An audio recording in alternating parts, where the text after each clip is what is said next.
Hi guys, thanks for joining us. Diesel here from Getting Around Oz, camper trailer traveling. Hope you're going to enjoy this one. Seems like it's just a normal thing for us. A few things didn't go to plan. Hope you enjoy it, guys. Here's a quick look at what's coming up.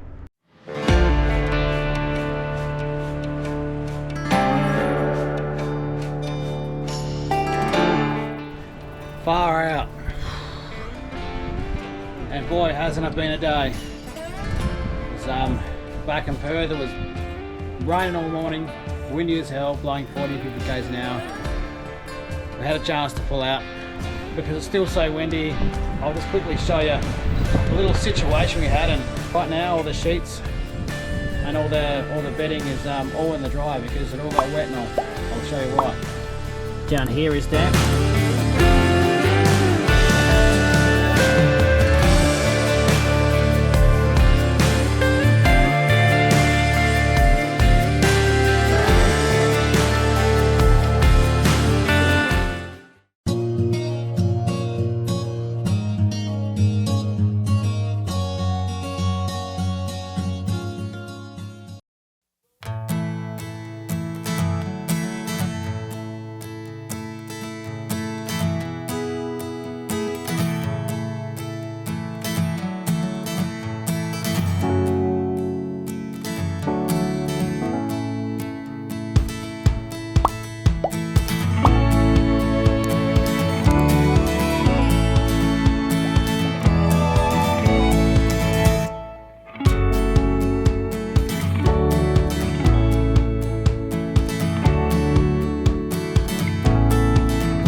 Well, welcome to another episode. Far out. Anyway, thanks for joining us. Got the camper trailer out again. We're up here for an overnighter, and boy, hasn't it been a day. Now the intro might tell you what type of day we had. It was back in Perth, it was raining all morning, windy as hell, blowing 40-50 k's an hour. We had a chance to pull out. Chose to bite the bullet and go anyway. How far is Savannah's from Perth, Neats? 2 hours? So we made the 2-hour drive up here. It rained off and on, but sort of was pretty wet for most of it and pretty windy, and just finished getting set up here now and had a couple of dramas, but anyway, I'll explain it to you in a minute. Look who's here. Hey! So yeah, the conditions haven't been great. As you can see behind me there, we've got the wall set up, and I'm actually pondering whether or not I actually set up the whole other wall here, because it's still so windy. It is supposed to be getting better throughout the night and a bit better tomorrow, but he's saying that it's been much worse today than the forecast actually said it would. But we're actually up here in Savannah's. I'll actually chuck up and screen how many k's it is. Nice little drive north of Perth. I've actually got the family on this one. We actually brought the dog along as well. Been a windy night. We'll see how she goes. The weather's not great. Not sure what we're going to be able to do, but we'll see how we go. But anyway, I'll just quickly show you a little situation we had, and truth be known, we should have known it was going to happen. I had an inkling, I actually had a thought about it somewhere yesterday or this morning, and I just completely forgot about it, to be honest. And unfortunately, right now all the sheets and all the bedding is all in the dry because it all got wet, and I'll show you why. And of course, thought it might rain today, we weren't too sure, but anyway, what happens is each end of the camper without the cover on actually has rubber seals all around the camper. And what we noticed in the past is on the front and the actual back, water actually gets in those rubber seals. Alright, so if anyone who has a Robson and didn't know that, I hope now that you know it, you can make the most of it when you go camping. If it's raining, that's exactly what it does, and I'll actually show you what happens. So this is, so that's the inside here, and what happens is, even though the seal's pretty tight, no dust, we never had any dust or dirt come through, but I guess just enough water comes through, and what happens is down here is damp. So right now still a touch damp, but of course that's obviously just the overlay we have. Yeah, it's dried out a bit. Anyone wondering, we actually just put the pull needle there and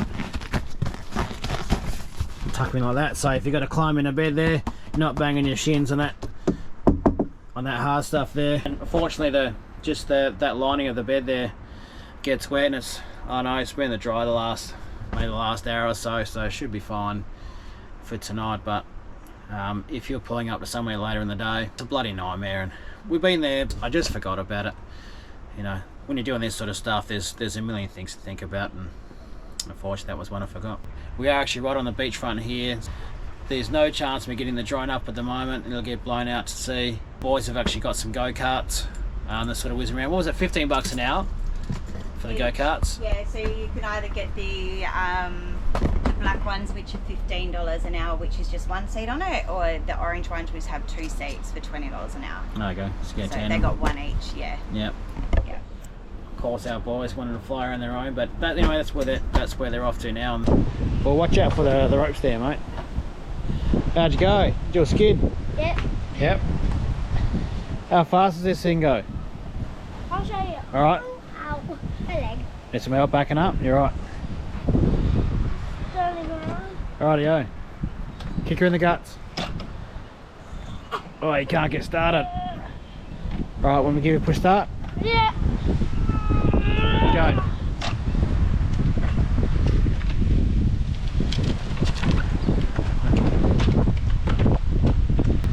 And off he goes. He's as happy as a pig, and you know what. Anyway, we'll give a quick look at camp here.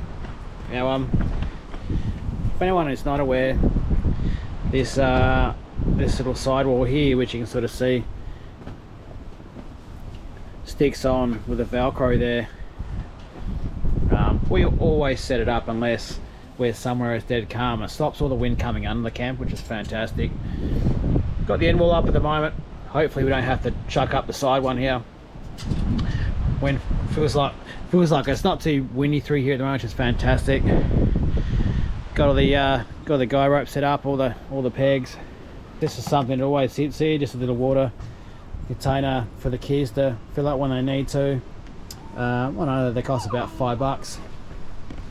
And for the dog, got the little bed set up there with the she'll end up sleeping with us in the camper there tonight, but for the moment we'll chuck her there and we'll see what works. Pretty big bays here. You know, obviously you got plenty of room here to park your car up, that's for sure. Sort of parking the car there is a bit of a wind block, but see there, judging by the one there with the big caravan. So yeah, massive bays here.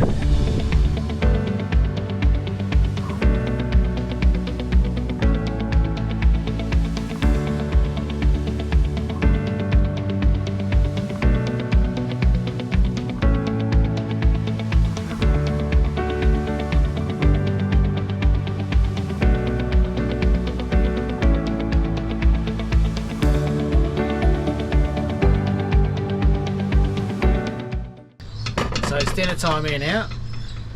Get that one on. And we'll get this one on. Rightio, so Helly's all sorted out with some chippies and nuggets, and just firing up some, got some delicious T-bones for myself and Zach, because Anita's off working still. But I do have a question for you. In the comments, I'd love for you to let me know, okay? One or two things, or both. The first one is, what's your go-to song when you hit the road? Okay, so for us, it's On the Road Again by Willie Nelson. Whenever you know, just sort of get out of town and bang, on she pops. The kids love it. They have a great time. And I've Been Everywhere, Man, by Johnny Cash was the other one that made it onto the playlist this morning. So we'd love to know what's your ultimate road trip song that you chuck on for yourself or for the family. Out of all the things I remember to get for this trip, there was 2 things I forgot.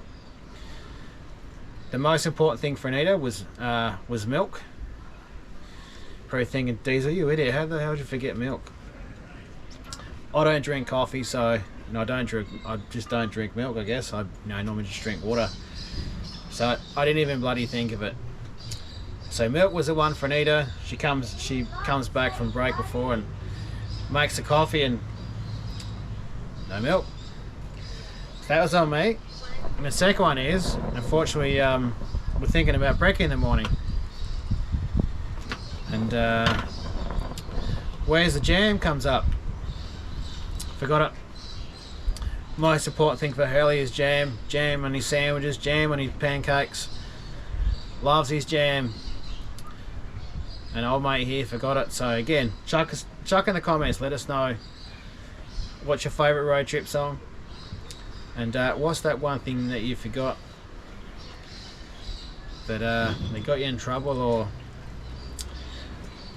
as it is for me, just making life that little bit harder. And unfortunately Hurley's the one who misses out, but hey, I'm not perfect. Hey Zach, you should have a look at these steaks, man. They are massive. Oh, not sure they're both going to fit in the pan actually. They're both that big.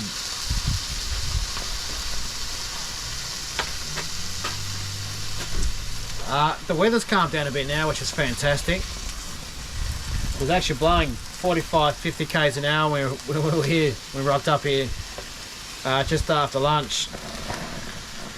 Fortunately, it's died down. It's going to pick up a little bit later on tonight, but it's actually going to die down and be nice for tomorrow. Such as the forecast, but you know, that might change. I might try and sneak it. The sunset going out over my shoulder here is pretty good. I'll get these on. I'll grab the GoPro out and I'll give you a look, and if I can be quick enough, I might be able to sneak the drone up. But yeah, late in the day, it's all starting to come together now. Weather's coming our favour, and it's actually really nice here. Anita's actually been on the foreshore there, and she says it's really nice as well. So anyway, enough crapping on. Have a look at this.